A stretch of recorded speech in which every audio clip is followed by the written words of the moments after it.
Hey, what's up, wrestling fanatics and friends? You're listening to the True Wrestling Podcast, episode 67. Thanks for tuning in. Today I had a conversation with Rider All-American Jesse Dellavecchia. Jesse grew up wrestling on Strong Island and was a two-time New York State finalist. He originally went to Binghamton University and then transferred to Rider in 2007. We talk about his wrestling career and what it's like now that wrestling is over. Thanks for tuning in. I'd like to thank my sponsor, Adidas Wrestling. You can check them out at adidaswrestling.com. You can follow me on Twitter at TrueWrestler1. And Jesse is on Instagram. Here with Jesse Dellavecchia, senior at Rider, two-time MAC champ, and just took second at Nationals. Jesse's dressed in his Clark Kent outfit here. Thanks for taking the time today, Jesse. Yeah, it's always nice talking to you. So Jesse, it's been about a week. Anything new? Not much. Just been trying to reflect and take it all in. It's weird. A lot of mixed emotions, but overall I'm happy. So you took second at NCAAs. I mean, do you feel like it has settled in emotionally? I mean, you've been wrestling most of your life, overcoming injuries, some transfers. I mean, you never won a state title, right? You were a finalist in New York? Two-time finalist. Two-time finalist? I mean, this is a pretty big deal. Like, is this everything you thought it would be? It's weird because I've never, celebrated taking second place before. And I know that's going to come off I don't know, a little cocky or whatever. Some people are like, oh, I wish I could be in your position, or love to All-American. That was the goal ultimately, was All-American and try to become a national champ. I truly believed I could. But, yeah, it's just weird taking second and celebrating. But I know I had a great tournament, and I appreciate it. And I know I did a good job, so I'm not too hard on myself.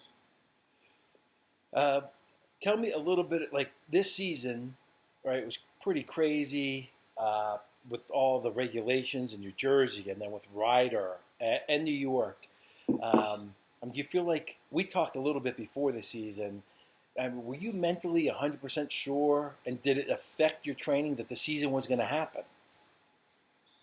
Yeah, this was the second hardest season of my career. I mean, I've done 6 years, and my first year, my freshman year, was definitely the hardest, and then this year was a close second. Mixed with COVID and injuries, self-doubt, not being able to wrestle a lot, things like that. It was a hard season, but it got taken away from me last year, and I knew that I just got to push through, and it'll work out. Have no regrets, hopefully, which I don't, so it's good. It's good. You missed a match. Did you have an ankle injury or a knee? Yeah, I sprained my ankle. And then I was out for a month and a half, and then started practicing again, hurt my LCL, and then I took another week off. And I started wrestling about a week and a half before conferences, so I took about almost 2 months off from wrestling, just biking and doing VersaClimber. Do you feel like you had enough mat time to be your best? I mean, obviously you were an All-American, but personally, did you feel like you were ready for MACs and NCAAs? No, and that's where I was talking about self-doubt. Yeah. I had a lot of self-doubt towards the end of the year. The entire year, I kept telling myself, NCAA champ, just kept reminding myself I was getting better and better, and I knew I could do it. But towards the end, I was doubting myself a lot, and I was just telling myself before going into conferences and nationals, just put it on the line. You got to be gritty, tough. That's what's going to win you these matches. And, yeah, it worked out. And honestly, it took some pressure off of me, especially the injuries. So that helped a little bit, I guess, in that way. Now, so you win your second MAC title, I believe. Is that right? Yep. Did that give you any more confidence going into the NCAA championships? No. No, okay. I appreciate that. Well, so you get the 4 seed going into NCAAs. And most people who are national pundits, let's just say maybe they weren't giving you quite as much respect as You know, I would, but do you listen to that kind of wrestling media? Yeah. Yeah, I mean, my dad listens to it, and then he'll tell me about it, and I'll skip to the part and then start listening to it. I'm like, why are these guys hating me so much? Like, none of them had me even making the semis. I think two of the guys on Flow, they had, like, me losing the blood round or not even placing. And I was like, damn, underestimated, but I don't mind that. So Yeah, what they think. you're the 4 seed. You're not getting quite as much love from the media as some other wrestlers. Do you look at the bracket after you're the 4 seed, or are you just going there and wrestling? Nah, just wrestling. So Yeah. you get to St. Louis. I mean, tell me a little bit about living in the bubble and trying to be prepared and all the testing that's going on even when you get there. Is that distracting you? It wasn't terrible. They did a pretty good job. The process, like each day, probably took around 20 to 30 minutes, just getting tested, waiting in line. And then you got to wait for your results. It wasn't too bad, but yeah, it wasn't terrible. Gotcha. You wrestled the first match. You got Josh McClure from UNC. Have you ever wrestled him before? Nope. Nope. Win 5-0. Then Willis from Oregon State. I'm guessing you never wrestled him. He's on the West Coast. That's a close match, 4-2. Like, what's going through your mind here as we open up? Are you feeling good? Are you still doubting? No, I felt good. I felt good going into that match. Always a little doubt, especially when you're there. So much mixed emotions. Like, one point in the tournament, you're telling yourself, oh, I'm winning this. And then other times you're thinking, and you're like, oh, I could lose here and wrestle the blood rounds. And a lot goes on through your head at NCAAs. But, yeah, overall I felt confident going into it. And it was a close match, but I felt like I controlled most of it. And, yeah, I wrestled good, I thought. What are the coaches talking to you about? I know you have a pretty tight relationship with Bedleon. I mean, what's going on when you're coming off winning the first 2 rounds? They were happy and they didn't care how I won. They just wanted to keep winning. Doesn't really matter. And you're not really going to critique yourself too much at that point. Just minor things if there are any. And, yeah, they were happy. Then you wrestle Penn State Berge. Have you ever wrestled him before? No, I haven't. No, man. Did you feel that he was not 100%? No. It was weird, too, the way he got hurt. I'm not doubting he got hurt. Like, he definitely got hurt. I can't see anyone quitting. Yeah. In the quarterfinals nationals, but it was such a weird injury because it didn't seem like he got hurt. That's why I was confused. But, yeah, I'm glad I at least got the takedown before. Right.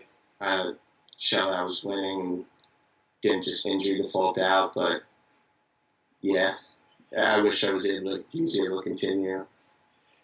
I saw he's wearing a giant brace after the match, but I rewatched your match, and I guess it happened. I just wondered if it happened maybe in the match before, and he was trying to gut it out, and that really tweaked it. It just seemed like a weird thing. So, boom, all of a sudden you're in the semifinals against Deacon. Thoughts? Like, what's your self-talk going into the semifinals, wrestling the 1 seed? We had a close match in the quarters and almost lost. Yep. And he also had a 4-2 win in the round of 16. Yep. So he had some close ones, and I was like, oh, I can really do this. And I knew even last year when I was going to meet up with him in the semis, because last year I had the 4 seed, me and my dad were talking, we're like, hey, this is a great matchup. Like, keep it close in the feet, fight every takedown really hard. Just no easy points. And he was in on my legs a bunch in the first period and kind of just did what I had to do, just not give up a takedown, fight everything, be super stingy, and then got on top and just kind of fell right into it and got the pin. It's probably the best feeling in my life. Now, from the look of it, he'd never been sucked back like you did that with a half. Like, he looked stunned. Did it feel like he was confused, or was he fighting as hard as you would think someone would be fighting? I'm not really sure. We were laughing about this too because I don't know. I don't think he fought it right. He was kind of like turning away from the half. Yeah. And that just makes it easier for me. Like a lot of times, guys will fight the back points really hard and bridge away or into me, and I'll maybe get some swipes, but it's hard to keep him like on or stay on top. But he was just fighting away from it, and all I had to do was hop over, and that was it. Now there were a lot of funky pins at NCAAs this year, but yours was like, I mean, he was stacked. Well, tell me about the emotions of pinning the 1 seed and going on to the finals. It was just so sick. It's pretty much everything I worked for. Me and Nick were talking about that this all year, like gonna upset these guys, like you're the best guy, and just finally happened. And I never really celebrated before after any match had won. Like conferences never really celebrated. But there, like, it just came out of me, and and it was cool though. So, do you feel like you were? I don't want to. Did you have too much emotion after that match? Did it affect you at all in the finals? No. Okay. That's something Nick told me actually when he was in college. Is he won in overtime in the quarters, made it to the semis, and he had people texting him or everyone texted him, and he was at a high for so long all that night. And the next day, like, kind of adrenaline dump, and he didn't feel his best the next day. So I was aware of that. So kind of that night, I turned off my phone and just relaxed. I was watching random YouTube videos on TV or on my phone. But just trying to stay away from all of it. And, gotcha. So you're trying to stay mellow, calm, whatever in the zone, maybe going into the finals. What were the feelings? Were you, as finals were approaching on Saturday evening, were you getting nervous? What were you feeling like? No, I felt great. I truly thought I was going to win. Some of the other matches, like, I wasn't sure, like, I had doubt and stuff, but this match, going into it, I was like, I'm going to beat him, like, I'm the better guy. And there was just a few things in that match that could have done a little different, but I thought I wrestled okay. Yeah, I'm going to have to rewatch it eventually, but it felt really good going into it. So I've talked to you about this before, about replaying matches. Do you think you're going to replay that one for a while or not? In your mind? Oh, my mind. Yeah. I have a lot already. Already? Okay. So, all right. So you're taking second, All-American, first time. You were seeded fourth last year. Of course, championships were canceled. What's it like standing on the podium? It was hard after I just lost. Yeah. It was hard. I mean, I had like 10 minutes. It was kind of going nuts in the back. You had to regroup. I was talking to coaches, and they're like, just regroup for a little bit and whatever. But yeah, it was hard. And just got to do it. Tell me, what was the hard part? I don't want to say I felt like ashamed, but I just hate losing. Like, I really do. No matter what it is, if you know me as a person, whether it's tennis, I'm about to play tennis later with one of my buddies, it doesn't matter what it is, and I just hate losing so much. And that's something that I think Nick and just some of my coaches in the past kind of taught me.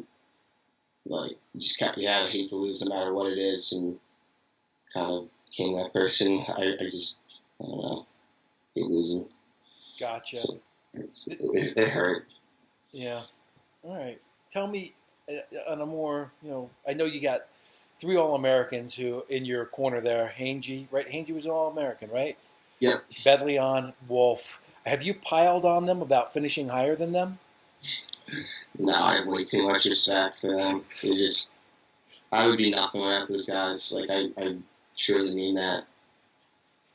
Tell me a little. You wrestle Nick all the time. Like, I mean, he talks to me about like your ridiculously long scramble sessions that will be 30 minutes or something.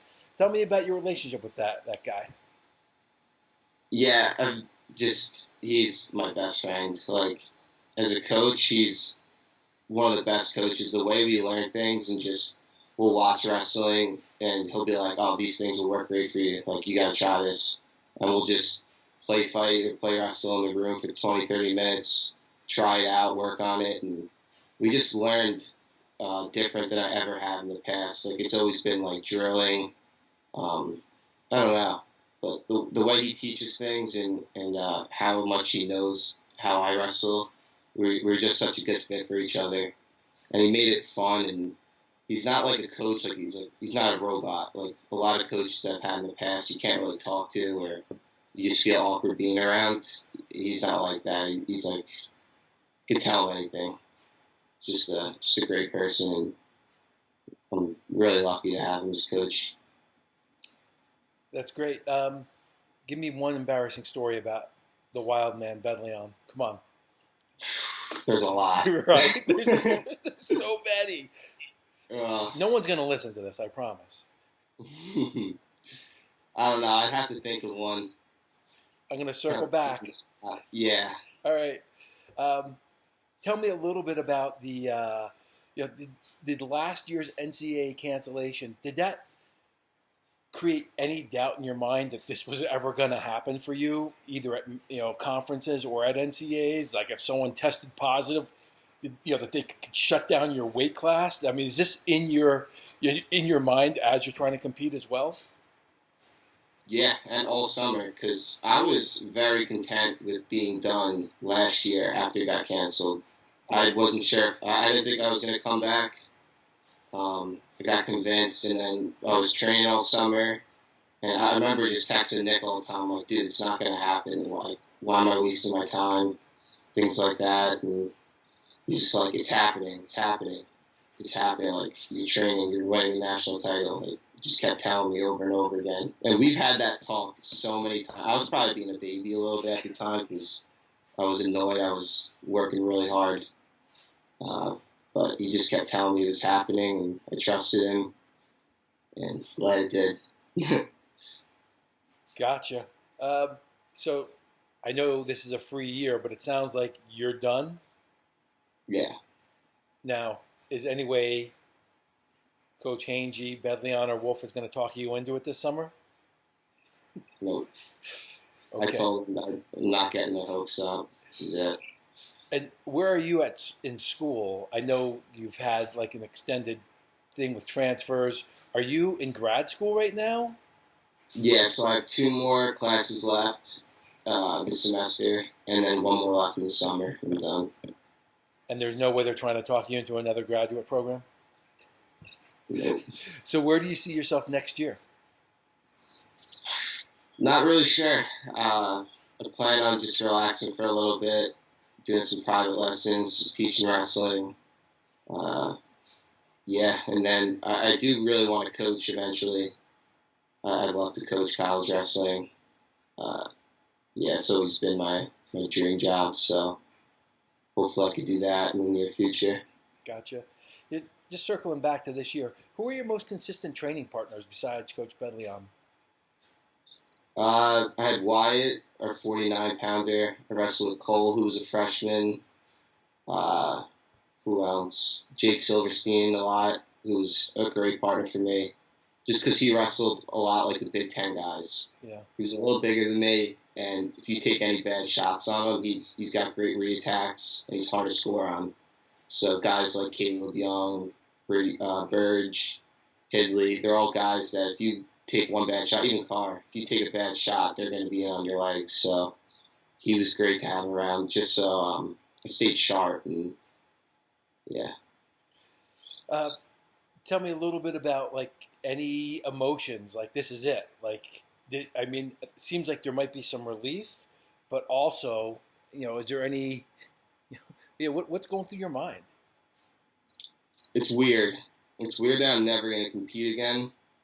I'm at least going to be around the sport and just can pass. Because one thing that was always weird to me was, it's probably everyone, but you do it your whole life and you get so good at it, and then you're just done. You're like did this for 20-something years or whatever, and now it's just useless almost. I mean, the life lessons you learn from it are like, they'll stay with you forever, but not the wrestling part. But I'm glad I'm able to just teach my skills to upcoming kids and stuff like that.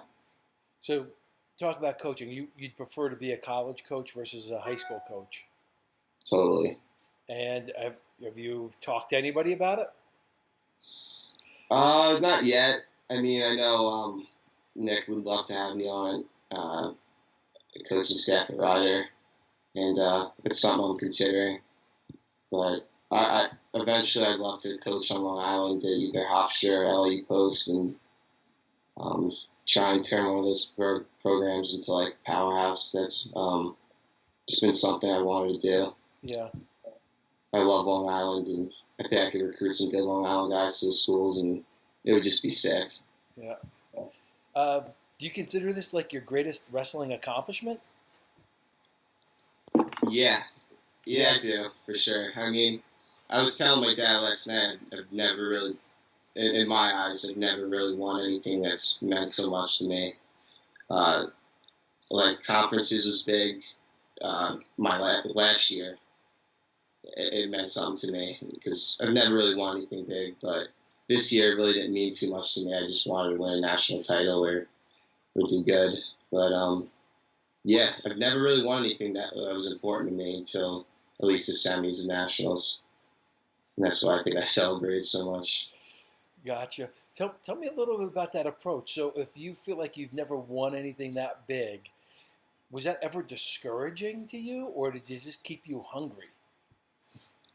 Definitely kept me hungry. It wasn't discouraging because I always knew I could do great things. Even my freshman year at Binghamton, coming out of high school, I always said I wanted to be an All-American and national champ just because I knew I could. I felt like I had something different than other guys, and I've always been a competitor, and I can tend to turn it on at tournaments. I'm more of a tournament guy, so I knew I could upset some people if I have to, and yeah. Gotcha. Do you want to call anybody out who didn't respect you this year? It's so long ago. It's like 4 or 5 years ago. But I don't know. I'm kind of over it, you know. It definitely got some disrespect along the way from some schools that, not even like big name schools either. They just, I don't know why they didn't believe in me or just didn't see anything in me, but that's fine. Just between you and me, Jesse. You want to hear him? Yeah. I'm almost positive Bloomsburg. I know for a fact Campbell, they were telling me I'd be a walk-on. Hofstra told me I'd be a walk-on. Yeah, those three for sure. Did that affect your mindset when you finally got to Binghamton? Well, this was after Binghamton. Oh, so after Binghamton, when you're transferring. And I was transferring. Okay. I reached out to like 5, 6 different schools, and most of them told me, like, we pretty much don't want you. No kidding. All right. What do you think about doing a weekly wrestling podcast with me? I would do it. Yeah. All right. All right. We'll I'm not that great at talking, I don't think, but I'll try. I'll try to draw you out. Yeah. What are you drinking in that tea? Is that tea you're drinking? Just coffee. It's just coffee? We'll have to put something in there just to loosen you up a little bit. Maybe you can go a few rounds with your dad, and then you'll be loose. And then, how about your parents? Like, your dad is always at your matches. Has he given you any info? Like, is he okay with you being done? Yeah. Yeah. Totally. I mean, he supports me. Like, yeah, he supports me more than anyone. Like, since I was 5 years old, he's been taking me all across the country. Another guy, him and Bedlion, were just two people that believed in me more than pretty much I believed in myself. And they're just, just a huge impact on my career. He's into MMA, right? Or jiu-jitsu or grappling? Jiu-jitsu? Yeah. Is there any chance that you're going to transition into that and compete? No, I don't want to get punched in the face. I always said I was going to fight after college, and after doing 6 years of college wrestling, it's just, I'm good. Okay. Well, speaking of getting punched in the face, tell me about Bedleon smacking you or giving you a right hook. Now, I dig that because I'm a crazy wrestler, but like, I think Princeton coach was like put that up on social media. Just Yeah, thoughts.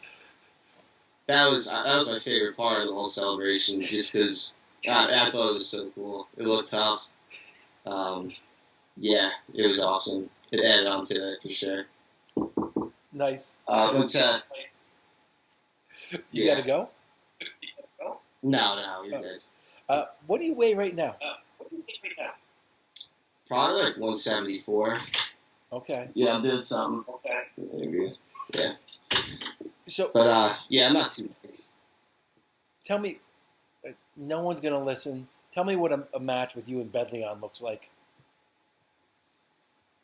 For a long time, man, I couldn't figure him out. For so many years, just couldn't figure him out. He would always somehow find a way to beat me. And maybe towards the end, this year it started changing a little bit. But he's still so scrappy and he's hard to wrestle. And yeah, just a great training partner to have.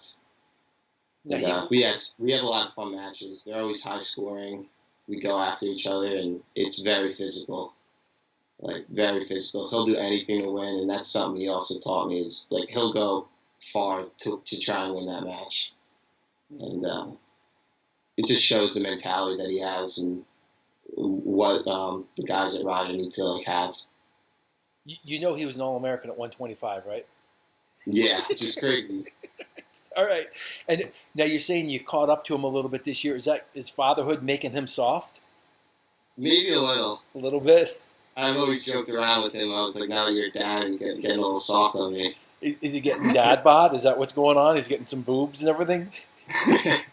Maybe. Maybe. Come on. We got to give him a hard time. Nick is the shyest guy maybe the second shyest guy I know. But, I mean, so you caught up a little bit this year. How are you gonna replace that time? Like, have you thought about it? Like people who've dedicated their entire life to wrestling or a large chunk of their life, a lot of times they don't know what to do with this square of time that has been devoted to training. Like, it sounds like you're really ready to move on, but like, how do you see yourself replacing that in your life? It's easy because I didn't wrestle for almost a year and a half when I left Binghamton. More like a year. I started practicing again after a year. And I was super content without wrestling ever again. Okay. I truly was. I didn't need it in my life anymore. And I was happy without it. And yeah, the thing I love is just working out and feeling good and having a healthy body and healthy mind. And so yeah, when I came back to wrestling, I was more kind of this might sound weird, but training for life. Like, I don't know, life's hard, and it's kind of just more of a test at first. And then I just started loving the sport again, and then started taking it serious and just continue to get better. So now it's just, I love working out and wrestling and stuff like that. So I'll just keep doing that, and I think I'll be happy. Anybody that you've run into besides the schools that you already mentioned that you just don't like in wrestling? Any parting shots? Not really. I mean, I don't like some of the. Not that I don't like them. I don't know. I don't really. I think I'm a nice person. I don't really hate anyone. Yeah. It's like any schools. But some of the bigger schools, like Big Ten schools, they get a lot of attention that some of the guys aren't that good that are all over flow and social media. I'm better than these guys. Why are they all over the place? But I don't know, maybe a little jealousy. Gotcha. Anything, now that you're done with it and the referees and the NCAA can't do anything to you, what would you do? You're the king. What would you do? Any rule changes to make wrestling more interesting at the NCAA level? There's a lot of things that bother me with wrestling. The way, I don't know. I think the stallings need to be fixed. potentially dangerous. They're always calling potentially dangerous, and something that like Nick, me, we kind of put our knees in bad positions. Like even my match against Deacon, my knee was in a bad position. And people are like, they should have called it potentially dangerous. I'm like, no, I'm putting myself there. Right. Just got to keep wrestling there. And so many times I'm in on a shot and I'm about to finish, and the guy's knees bent a little weird, and they call it. I'm like, just drives me nuts. So that's probably the main thing that bothered me was the potentially dangerous. You didn't see it as much at NCAA's, but regular season, it's so bad. Yeah. It's really bad. Yeah. Especially when guys put themselves there. Like, you kind of wonder. Or the other one that bugs me is when they call a half Nelson potentially dangerous. Well, if you go over, you get out of the paint. Like, yeah. Like that just makes... the guy's a leg in, he's cranking the power half, and he's not going over, and they call it. It's crazy. Yep. Anything else for Ryder fans, Jesse Dellavecchia fans, high school wrestling fans in New York? Not much. I'm just glad that I guess I was able to do something that not any other Ryder athletes were able to do. But without those guys, especially like even Chad Walsh, like he was a 4 seed at national senior year, and he didn't do or finish as well as he wanted to. But without that guy, like even my first year at Ryder, looking up to him and getting to work out with him and stuff like that, that dude's had such a huge impact as well. So I guess it's part of the process. You have these guys who are 2-3-time All-Americans, and you just learn from them, and eventually some other guy will be able to, I don't want to say do better things, because I kind of just had a better tournament than him. But, yeah. Is Chad trying to get you to come down south? Not yet. We talked a little bit, but I don't know. He's a wild dude. We'll see. Yeah. It seems like Ryder's got some more wildness to it than some other schools. Any thoughts on that? Yeah, it's a good thing. We're all a little crazy, but we keep it fun, and we know what we have to do. We're all tough. We know how to have fun, and we train hard. And that's a really good mixture. Because I just know from the past, when you're training hard and like you're just miserable and there's no fun to it, you're not going to do good. You're stressed and you just don't feel good at all. And it's not exciting going to practice. You don't want to learn. But here even though we're training hard, I'm open to learning, and my focus is getting better. Was it harder to have fun this year because of kind of the regulation bubbles that you guys were in, or did it help? It was a little harder, but shorter season, so it wasn't as intense with training. It was more just keeping in good shape and keeping your body healthy, and things like that. But yeah, we still have fun. Gotcha. A lot of fun. All right. Well, I appreciate you taking the time. Congratulations on finishing strong, and I'll be in touch about our weekly show. Awesome. Yeah, that would be fun. All right. All right, Jesse, outtake number 1. Tell me about warming up for the finals. Yeah, so I was getting ready to warm up. It was like 3 matches before the finals, or before my match. They were on like 33 or whatever. And there was no one else in the warm-up area. It was just me and Richie, my 133-pounder. And it was Carr right next to me warming up with Brett Metcalf. And it was funny. And I was telling Richie, I was like, dude, I'd rather you all day with Brett Metcalf. Like, screw that guy pretty much. So right next to me, them two were working out like hard. They had their own handshake. They were like, whatever, getting each other pumped up. And it was really cool, though. Like, the bond that me and Richie had there. And he was my main warm-up partner all weekend. And it was just a cool experience for both of us, and we didn't care. I didn't care. It was training Brad. It was more funny to me. Gotcha. Thanks for the story. That's good. Yeah.